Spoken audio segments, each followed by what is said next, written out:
Solte seus cabelos ao vento, não olhe para trás. Ouça o barulhinho que o tempo no seu peito faz. O que você quer saber de verdade da Marisa Monte é uma música encantadora, assim como a minha convidada.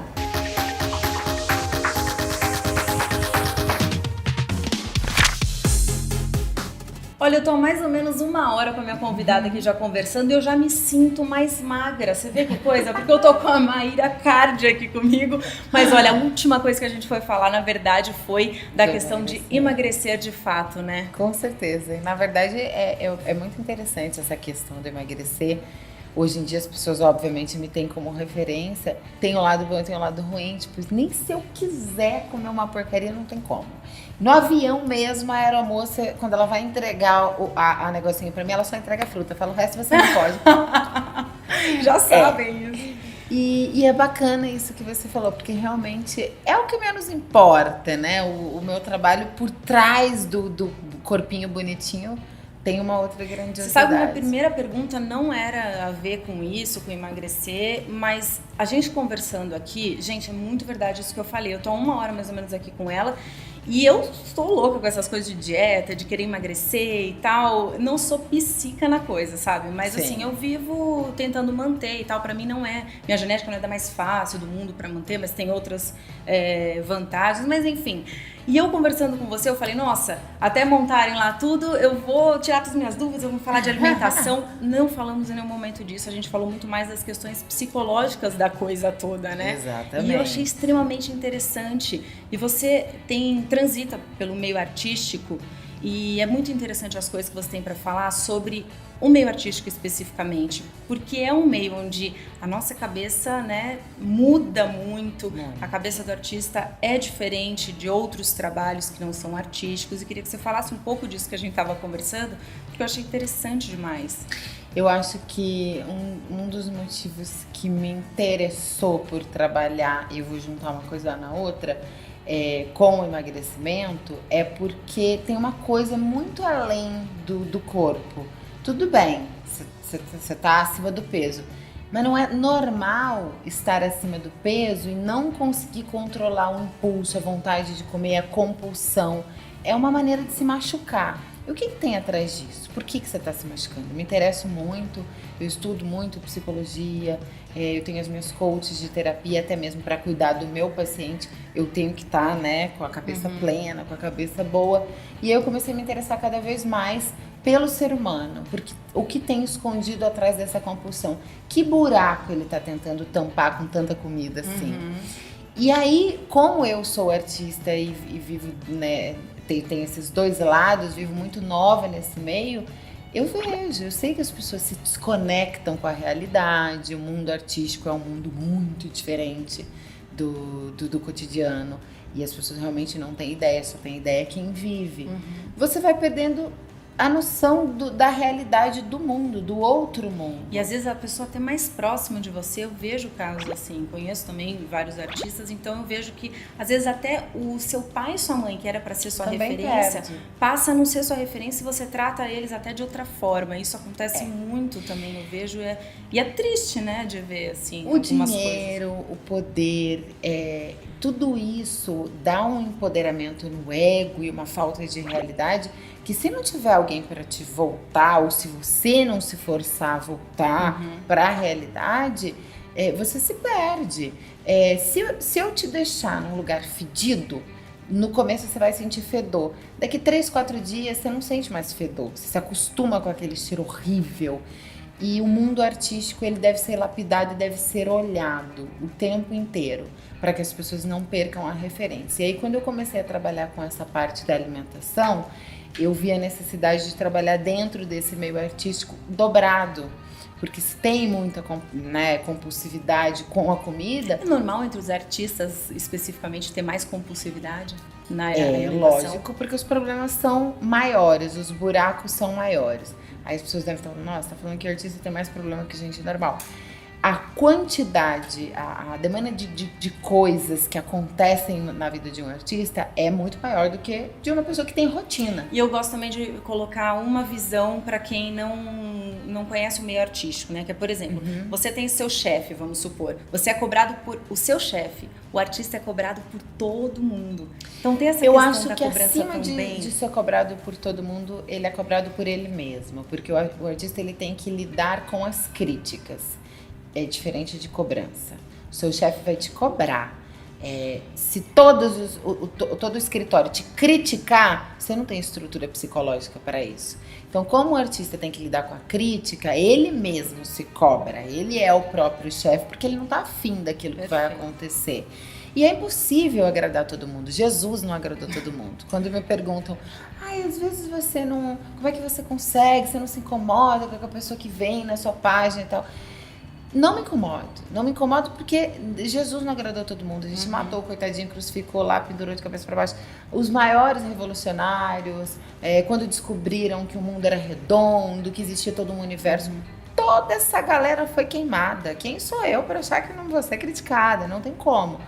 E eu acredito que quando você não recebe críticas, quando você está grande e você não recebe críticas, alguma coisa você está fazendo errado.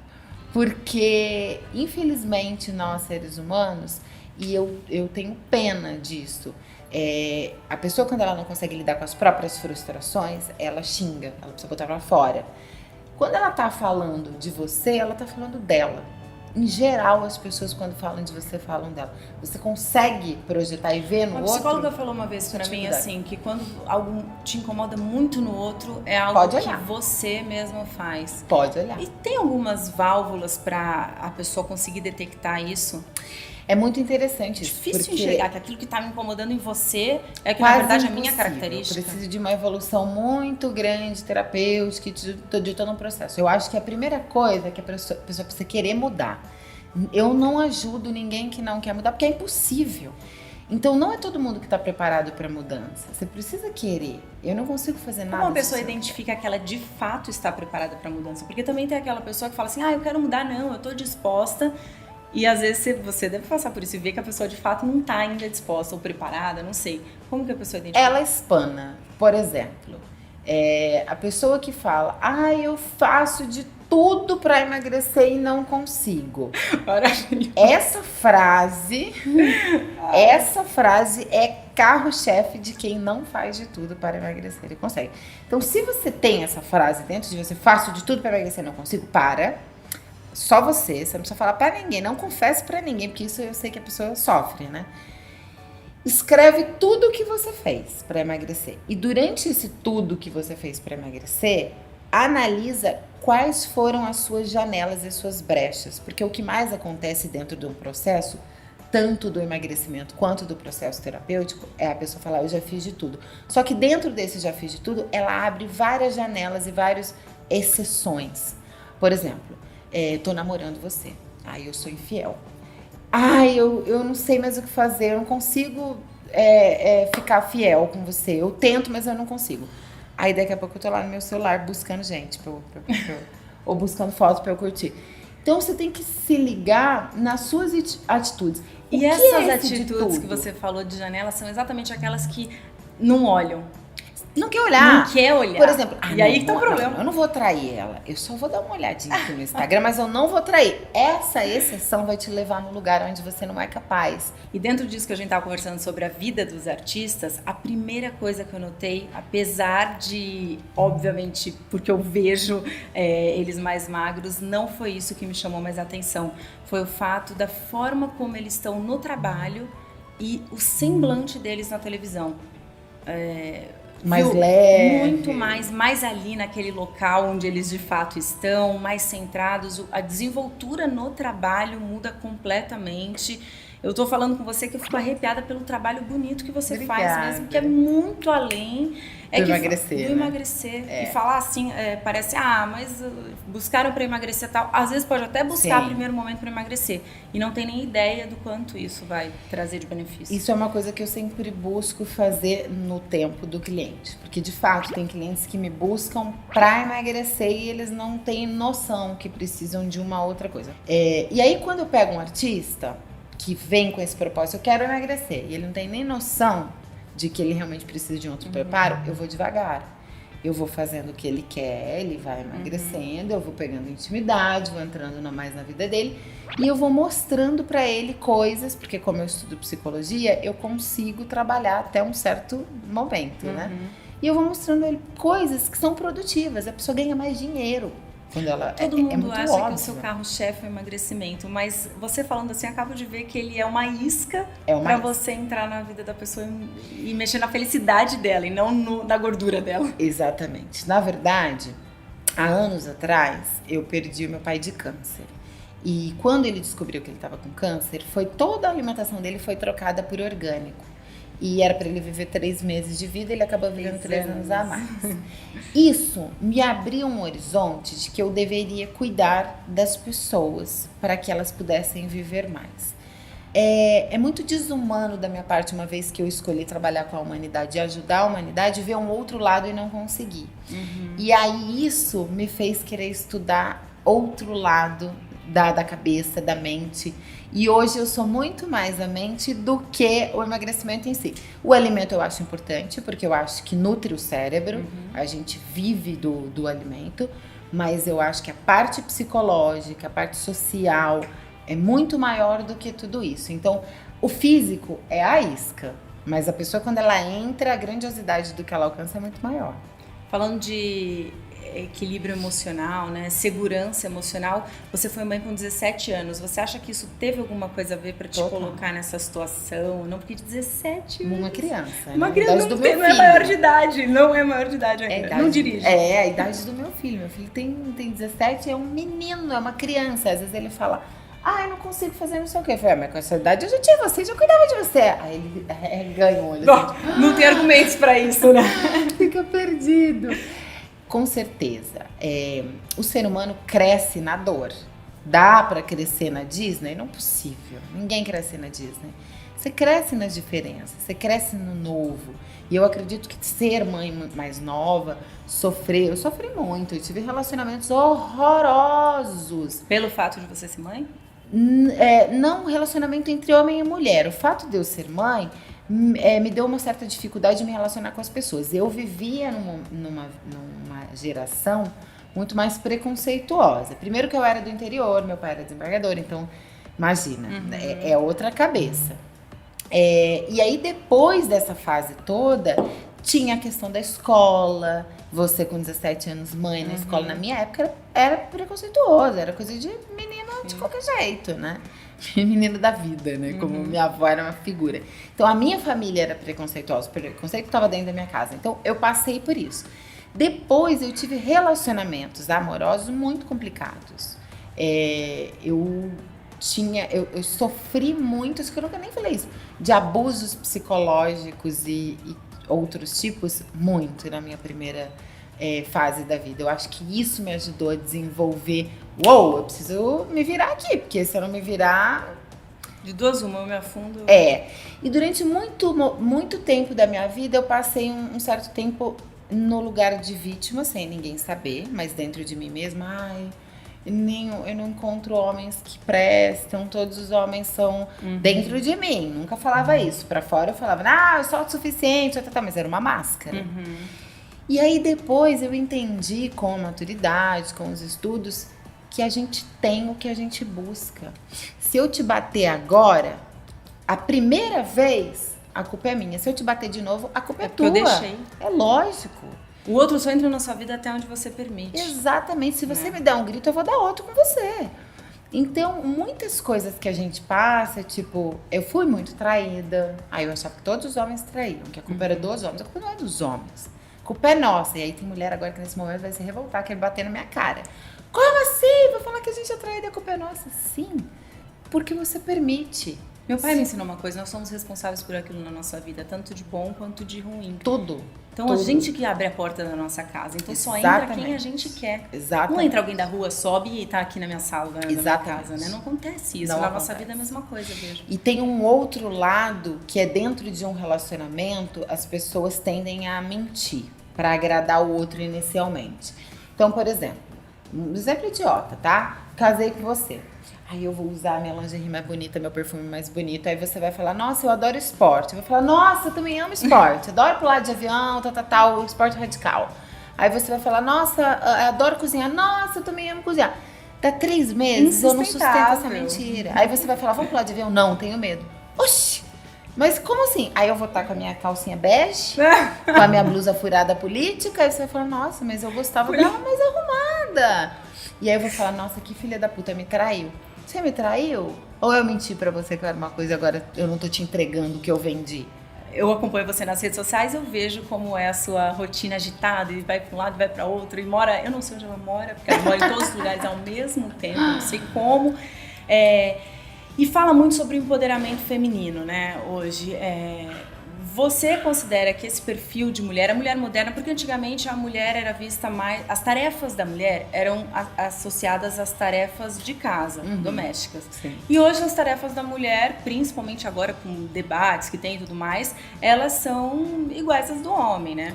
Sim. E você acha que esse é o ponto do empoderamento feminino que é tão falado?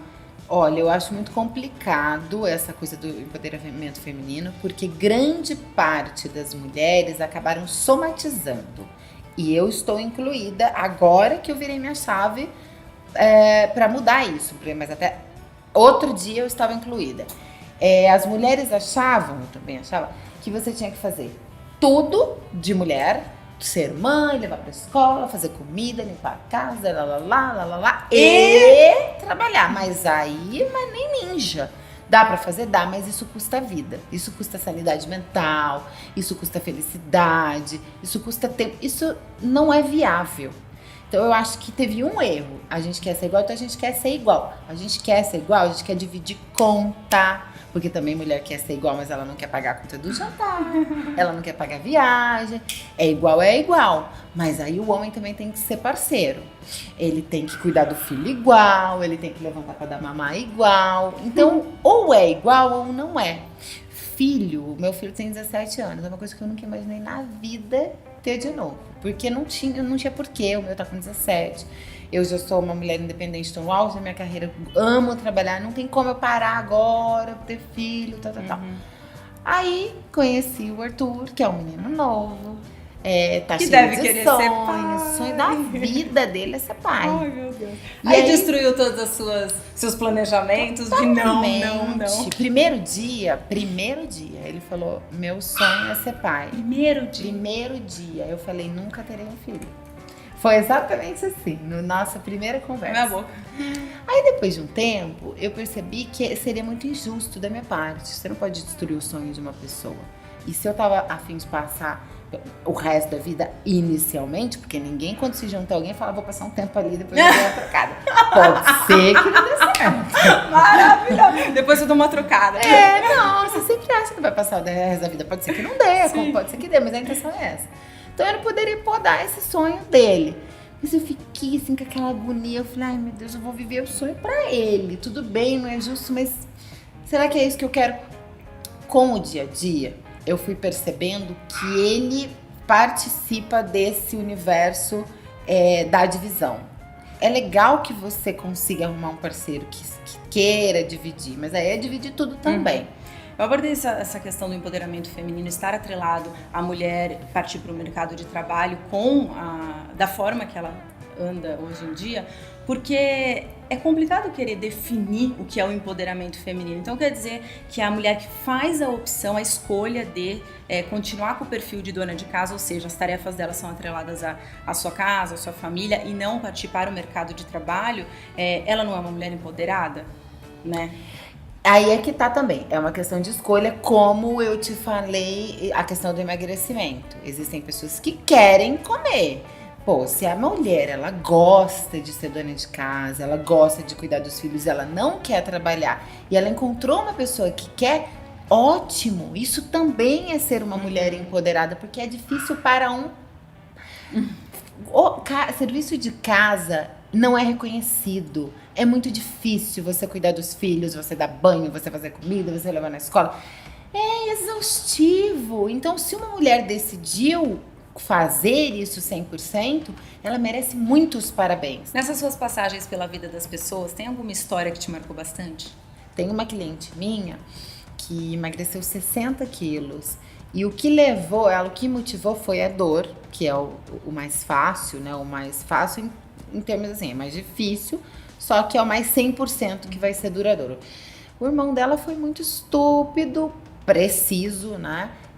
Você tá gorda, você não cabe na cadeira, você não tá se enxergando, ninguém tem coragem de falar pra você, mas tá feio, por que você tá fazendo isso com você? Tipo, deu aquela esculhambada que ela chorou, e depois acordou pra vida.